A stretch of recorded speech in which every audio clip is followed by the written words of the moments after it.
Sebuah panci kosong, itulah harapan terakhir bagi ribuan anak-anak Gaza hari ini. Bukan untuk bermain, tapi untuk bertahan hidup.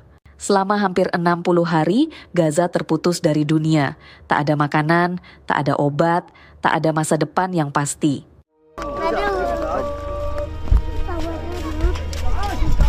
Seorang anak berlarian dengan panci kosong untuk mencari makanan. Krisis kelaparan kini memburuk, pasar-pasar nyaris kosong, bantuan makanan dari lembaga kemanusiaan pun hampir habis. 2,3 juta warga Palestina terpaksa bertahan hidup hanya dengan sayuran dalam kaleng, nasi, pasta, dan lentil. Produk segar seperti daging, susu, dan buah-buahan telah lenyap dari pasar. Roti dan telur menjadi barang mewah. Dan sedikit sayuran yang tersisa kini dijual dengan harga melambung, tak terjangkau oleh kebanyakan keluarga. Roti dan telur menjadi barang mewah, dan sedikit sayuran yang tersisa kini dijual dengan harga melambung, tak terjangkau oleh kebanyakan keluarga. Di antara barisan tenda pengungsian di dekat Khan Yunis, anak-anak berkerumun dengan panci kosong, berharap mendapatkan satu porsi sup lentil dari dapur Amal Rafah. Dapur ini, yang biasanya menyajikan daging dan ayam, kini hanya mampu menyediakan lentil, pasta polos, atau nasi sederhana. Porsinya pun semakin kecil demi memperpanjang stok yang tersisa. Setiap hari, ribuan orang antre sejak pagi. Hari ini, jumlahnya bahkan semakin membengkak.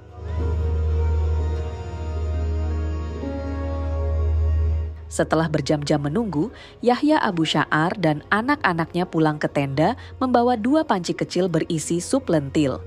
Sang istri, Abir Abu Sya'ar, mencampur sedikit roti untuk mengentalkan sup, lalu menghidangkannya untuk 9 anak mereka. Sang istri cemas, karena tak ada lagi protein, susu, atau buah-buahan dalam makanan anak-anaknya. Dampaknya mulai terasa, kemampuan bicara, perkembangan otak, bahkan kesehatan fisik mereka terganggu. Secara umum, untuk semua masyarakat di seluruh dunia tidak tahu apa yang ingin mereka makan. Makanan harus beragam dan mengandung semua vitamin. Tetapi anak-anak kita ini tidak bisa makan telur, tidak bisa makan ikan, tidak bisa makan ayam, tidak bisa makan buah, tidak bisa makan sayuran. Mereka bergantung sepenuhnya pada makanan kaleng, dan makanan kaleng itu semua mengandung bahan pengawet dan tidak ada manfaatnya. Bahkan anak-anak kita mengalami peningkatan, bahkan mempengaruhi cara mereka berbicara, bahkan mempengaruhi cara berpikir mereka. Ini bukan makanan sehat. Dokter memperingatkan, malnutrisi akan menyebabkan kerusakan permanen pada kesehatan generasi Gaza. Data PBB mencatat 3.700 anak mengalami malnutrisi akut pada Maret, naik 80% hanya dalam 1 bulan.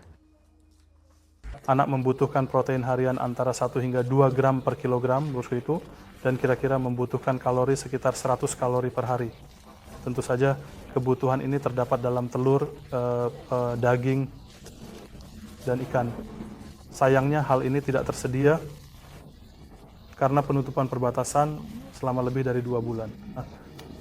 Blokade ini diberlakukan Israel sejak 2 Maret dengan alasan menekan Hamas untuk membebaskan sandera.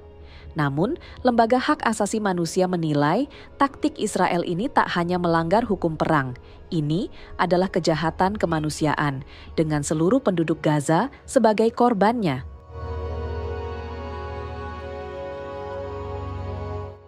Di balik berita-berita besar dunia, ada suara kecil yang hampir tak terdengar.